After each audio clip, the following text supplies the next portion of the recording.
Hai, halo, hai. Assalamualaikum warahmatullahi wabarakatuh. Kali ini ketemu lagi dengan saya, Bu Ulil, guru bahasa Indonesia kesayangan teman-teman semua. Kali ini akan menyampaikan informasi tentang menganalisis teks deskripsi dalam sajian visual, yaitu infografis. Apa aja yang akan kita bahas pada materi kali ini? Yang kita bahas adalah yang pertama, pengertian infografis. Yang kedua adalah tujuan dari penggunaan infografis. Yang ketiga, elemen apa saja yang ada di infografis. Yang keempat, penggunaan infografis. Dan yang terakhir adalah contoh dari infografis tersebut.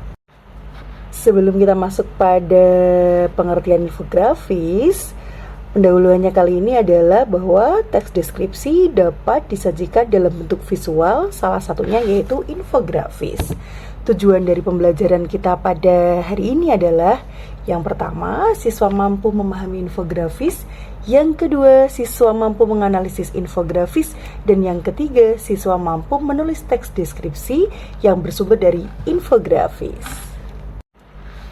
Baiklah teman-teman, sekarang kita masuk pada materi yang pertama, yaitu pengertian infografis.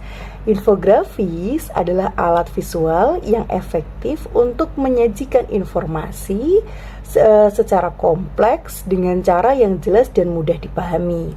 Menggabungkan teks dengan elemen grafis seperti grafik, icon, dan diagram infografis bertujuan untuk menyederhanakan data yang rumit menjadi bentuk yang menarik. Itu adalah pengertian dari infografis.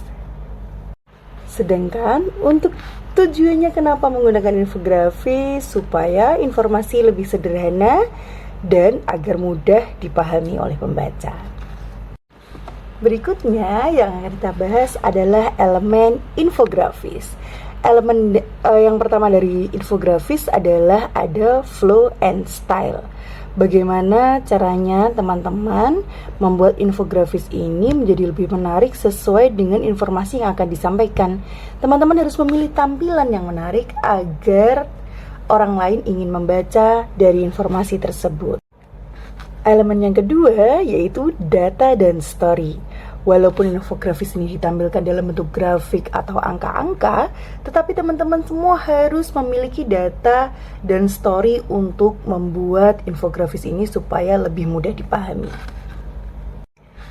Elemen yang ketiga adalah kemas dan bentuk hierarki. Info yang disajikan ini bisa berupa cabang-cabang layaknya sebuah pohon teman-teman. Dan teman-teman bisa memberi penekanan dengan memberikan warna-warna yang berbeda sehingga lebih mudah untuk difahami. Dan elemen infografis yang keempat adalah jarak spasi.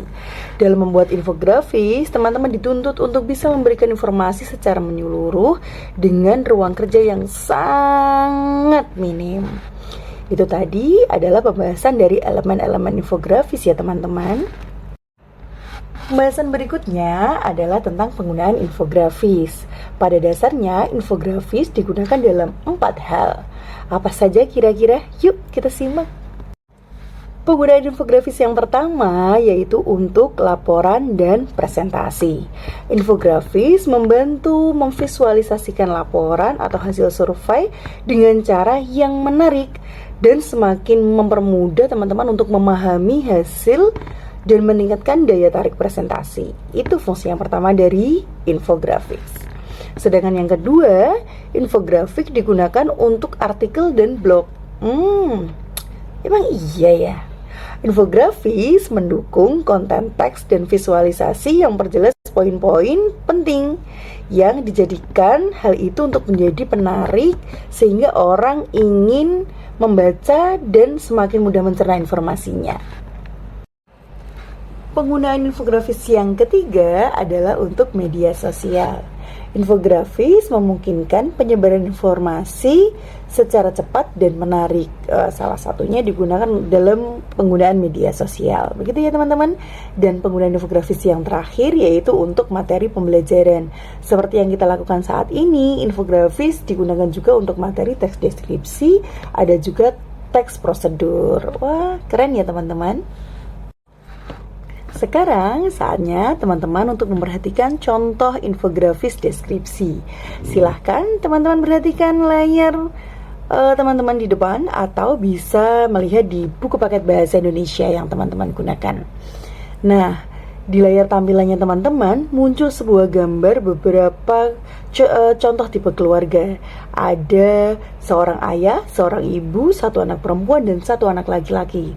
Kemudian ada lagi seorang nenek, satu orang anak perempuan, dan satu orang anak laki-laki.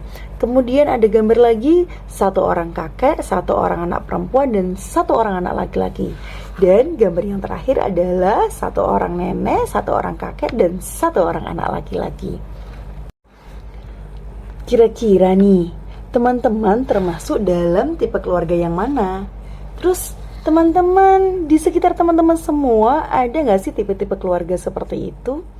Silakan dijawab teman-teman.